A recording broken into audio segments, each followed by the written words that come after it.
Lumabas sa pagsusuri ng Food Development Center na kontaminado ng isang uri ng kemikal na sangkap sa paggawa ng mga plastik na gamit ang bigas na nakuha mula sa Davao. Gayunman, ayaw pa raw itong tawagin ng FDC na fake rice dahil kulang pa ang isinagawang laboratory tests. Makibalita tayo kay Maki Pulido. Partner.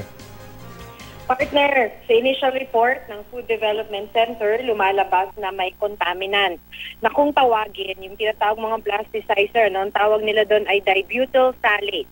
Yung sinure, katulad din ng nabanggit mo, ay yung sample mula sa Davao. Ito yung pamilya na nagreklamo noon na pagkatapos daw nilang isaing yung bigas ay nagmistula itong foam.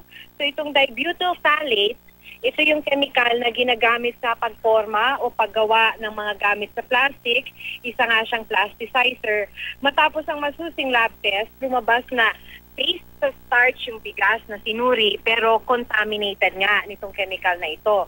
So yung hypothesis o yung suspecha ng mga food scientists ng Food Development Center, pinorma yung buhaghag na starch o ginamitan ng chemical na ito, yung buhaghag na starch, para magmukhang butil ng bigas. Yun nga lang, ayaw pa nila itong tawaging fake rice dahil kulang pa raw sa lab test. Kailangan pang ipadala raw halimbawa sa Singapore para makumpleto yung mga lab test.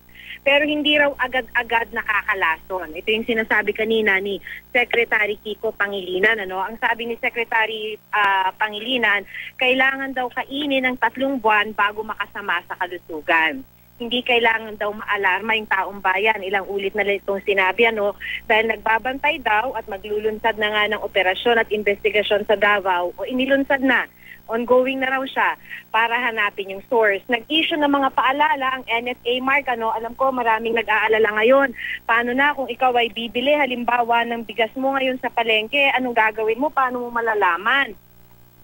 So nag-issue yung NFA ng mga paalala. Siguruhin daw, amuyin mo naman yung bigas na iyong bibilhin. Siguruhin mo na hindi ito amoy plastic. Ngayon, kung masyadong maputi, bilog o pare-parehas yung hugis, pwedeng gawa kasi ito sa makina. So dapat daw hindi maputi, bilog o masyadong makintab. Hindi rin daw dapat ito masyadong matigas at mahirap putulin ang bawat butil. Mark? Partner, paano kung halimbawa haluan? May ganun din bang kaso na may kahalong peke tapos may kahalong totoong bigas? Kumbaga haluan, di ang hirap sa mamimili kung paano i-distinguish. Yun nga yung mahirap dito, Mark, dahil ang ibinigay kasi sa Food Development Center, kaya medyo limitado rin yung kanilang pagsusuri, ay yung luto na. Palikanin na siya, sinaing na siya na bigas. So medyo limitado rin yung kanilang pagsusuri. So hindi natin malalaman kung may nahaluan ba o hindi. Kasi ang alam lamang nila, yung ibinigay sa kanila na sample, eto nga yung nahaluan nga ng chemical. Paano ba malalaman ng isang mamimili kung ang binibilhan niyang bigas, yung bigasan mapapagkatiwalaan o hindi?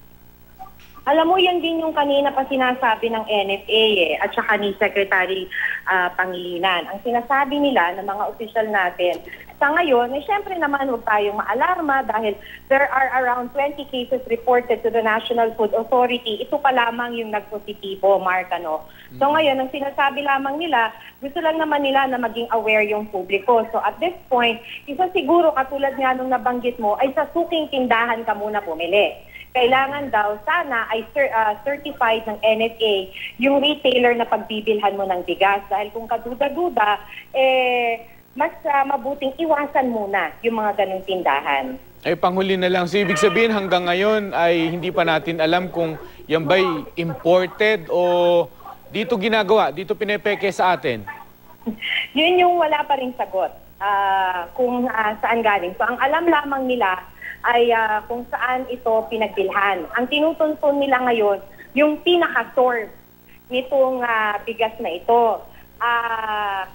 Natuntun na hindi lang nila binanggit yung pangalan, pero natuntun na nila yung pinagbilhan nung nagreklamo. So ngayon, tinitignan na lamang nila yung source para malaman kung dito ba gawa sa Pilipinas o inangkat galing sa bansa. Basta ang tinitiyak kasi ngayon ni Secretary Pangilinan at ni Administrator Renan Dalisay, wala dun sa mga inangkat ng NFA. At ang mga pinag-aangkatan lamang naman ng National Food Authority ay Thailand at Vietnam. Wala tayong inaangkat, at least legally na mula sa China. O sige, sana mahanap mo yan. Total, tinututukan mo naman yan, partner. Maraming salamat ha, Maki Pulido.